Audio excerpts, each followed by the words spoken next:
pas à égalité devant la vie.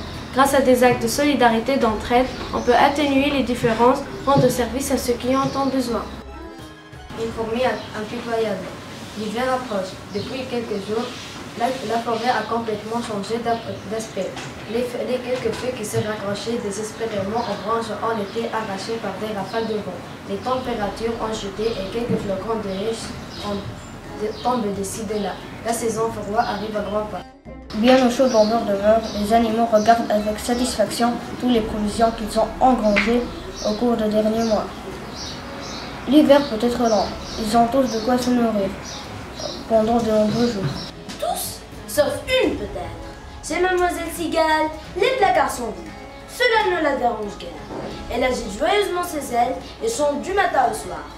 Elle sent bien le froid qui commence à s'infiltrer. Mais elle n'y fait pas attention. À côté de chez elle, Dame Fourmi fait le compte de tout ce qu'elle a stocké. Certes, elle n'a pas pris beaucoup de repos pendant ces derniers mois, mais la rigueur prévisible de l'hiver ne l'affole pas du tout. Ses efforts vont servir à quelque chose. Les jours passent, le froid se fait de plus en plus sentir. Mademoiselle Cigale a un peu mal à la gorge. Et sa force de chanter? Non, en fait, elle a faim, elle a froid, elle se sent faible. À peine a-t-elle mis le nez dehors, elle s'aperçoit que la forêt s'est transformée. La neige recouvre entièrement le sol. Elle ne peut plus mettre une patte devant l'autre. Comment va-t-elle faire pour trouver les graines ou les petits vers qui agrémentent si bien ses menus? Alors, pas de panique, elle rentre chez elle tout en de faire quelques vocalises pour se donner du courage. Et là, rien n'est fait, elle a des terribles crampes d'estomac. Que cela ne tienne, après tout, elle n'est pas seule. Bon, sa voisine la fourmi, dont elle a observé le ménage tout l'été, doit voir des placards qui regorgent de provisions.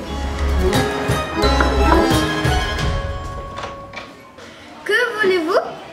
Excusez-moi, il se trouve que le roi a fait son apparition plus vite que prévu et je n'ai plus rien à manger. Je suis venue vous demander un peu de nourriture pour pouvoir tenir jusqu'à la belle saison. Mais rassurez-vous, ce n'est qu'un emprunt. Je vous rendrai tout ce que je vous dois et plus encore. Mais enfin, rappelez-moi ce que vous avez fait au cours de cet été.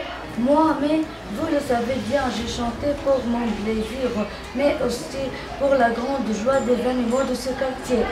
Vous chantiez, mais enfin, si on peut appeler ça chanter. D'ailleurs, eh bien ma chère, je vais vous donner un bon conseil. Continuez à mener une vie d'artiste, mais au lieu de chanter, danser un peu. Cela vous changera.